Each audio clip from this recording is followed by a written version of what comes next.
Bonjour. Bonjour, monsieur. Présentez-vous s'il vous plaît pour les lecteurs du site mediaguinée.com. Je reprends au nom de Camara Solo. Je suis le neveu de Camara, l'écrivain guinéen. Et actuellement aussi encore le représentant ici à Kouroussa. Ok, en termes de rappel, est-ce que vous pouvez revenir un peu de façon brève sur Camara Lai? Oui, par rapport à Camara Lai, comme il a aussi bien signalé ici dans son roman Enfant Noir, publié en 1953 en France. Donc Camara Lai, dès son départ, c'était d'abord un enfant beaucoup aimé à Kouroussa, précisément aussi encore dans la famille. Donc c'est l'aîné de son père, Koumari. Donc avant d'aller poursuivre ses études en France, donc il était seul. Donc il est unique pour sa mère et même pour le père, ils sont assez beaucoup. Maintenant, une fois en France, il a commencé à poursuivre ses études. Camara Lai, il se sentait isolé. Donc il n'avait pas d'amis ni de parents. Donc c'est la raison pour laquelle il a poussé à écrire. C'est-à-dire, il a rappelé les événements qu'il a vécu à Kouroussa, à Conakry. Donc ce qui l'a permis d'écrire le roman publié en parlant. Voilà, ce qui l'a permis, disons, d'écrire ces romans-là. Il a parlé de la forge, nous sommes derrière, disons, cette forge ici. Il jouait vers où? Donc c'est ici. Ici, par Voilà, là. ici, Ici, c'était pas construit. Donc l'extérieur là-bas, ça c'est la famille. D'accord. Donc ici, ça c'est la forge.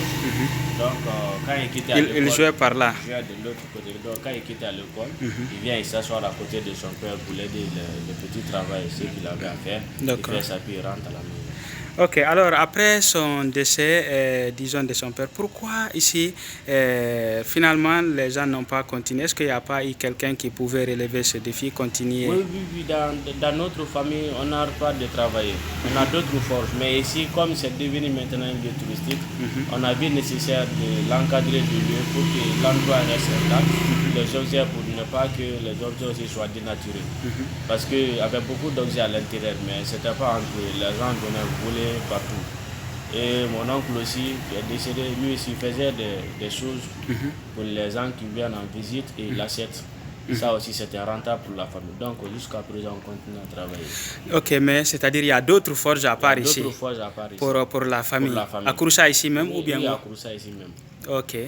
Alors, on a compris, il y a d'autres forges. Maintenant, ici, est-ce que les gens viennent de temps en temps pour visiter? Oui, les gens viennent. Les gens viennent de temps en temps pour la visite. Parce que moi, je reçois beaucoup d'appels. D'autres m'appellent avant même de bouger en Italie, en France, en Belgique. Ils viennent rendre visite. Les étudiants, ainsi que aussi encore. Il y aura même des familles qui se déplacent pour venir rendre visite. On a assez. Ok, est-ce que arriver ici, ça rapporte quelque chose à vous directement, à la famille, ou bien, disons, la direction préfectorale du tourisme? Comment ça se passe? Est-ce que... Oui. Donc, pour la famille, avec ces gens-là, quand ils viennent, on leur demande quelque chose. Mais vous savez qu'en Afrique, c'est pas facile. On dit telle chose, payer ça là. Donc les gens viennent, c'est pas moi qui décide. Moi, je suis là pour raconter des choses, des histoires. Donc vous avez, dans la famille, c'est pas... On ne donne pas comme ça la tête à une personne qui ne mérite pas. Donc c'est un temps de succession. Donc ça c'est mon tour. Quand ils viennent, j'ai mon oncle aussi. Je vais leur dire comment on doit faire des choses. Okay. Donc ils viennent, on fait beaucoup de choses. S'il y a des interviews, des fois d'autres me déplacent pour aller. On va faire des interviews là, après ça, je me reviens encore. Mais le peu qu'ils donnent, je donne ça à la famille. Ok. Vous avez étudié jusqu'à quel niveau? Bon, je suis étudiant pour le moment. Étudiant? Oui. Département? Département environnement et sécurité nationale. L'Institut supérieur de minéralogie de Bokeh. Oui. Ok. Quel niveau? Niveau L2. L2. Ouais. Alors là, à ce niveau, bonne suite. Est-ce que dans la famille aussi, il y a quelqu'un... Il avait parlé, nous, un peu de ses enfants. En tout, il a eu combien? Est-ce que ses enfants sont vivants? Oui. Ses enfants sont vivants. D'autres sont décédés, mais sont vivants. Il a eu en tout combien?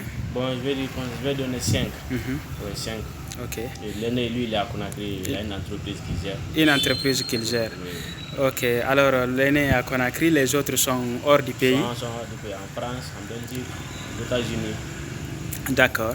Alors, on a compris aux États-Unis. Est-ce que parmi eux, il y a quelqu'un qui a tenté aussi de faire comme lui, d'embarrasser disons, le métier d'écrivain?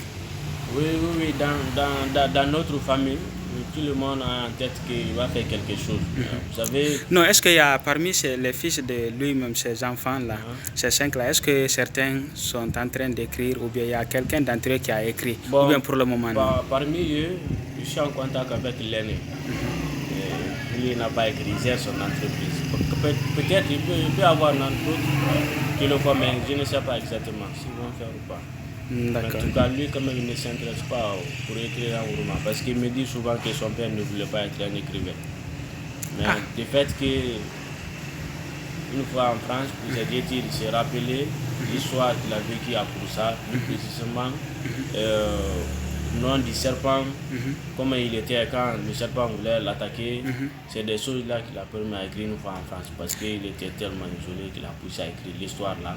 Donc, quand il a écrit ça, c'est des choses-là que. Il a résumé en un mot pour faire ça un petit roman. D'accord. Il ne voulait pas être écrivain, il voulait être quoi? Donc, pour lui, il était parti uniquement pour étudier. Parce que dès son départ, d'abord, sa mère ne m'a pas eu l'importance de l'étude de son enfant. Donc, c'est grâce à son père qu'il est parti pour étudier. Donc, c'est la raison pour laquelle lui aussi, il ne voulait pas faire d'autres choses. Donc, si ce n'est pas de l'étude.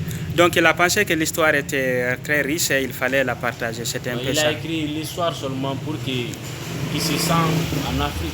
Ok. Lui, précisément dans sa famille. C'est ce qui l'a poussé à écrire l'histoire. Faire la promotion des valeurs traditionnelles africaines. Voilà, C'était ça? c'était ça. Ok, bon, quel message avez-vous à lancer à l'endroit, disons, de nos lecteurs ou bien, disons, au peuple de Guinée alors? Le message que j'ai à dire, c'est d'accorder beaucoup d'importance à un roman. C'est pas facile d'écrire un roman. Le contenu d'un roman peut nous servir. Et au fur et à mesure qu'on lit, ça va nous apporter beaucoup de choses.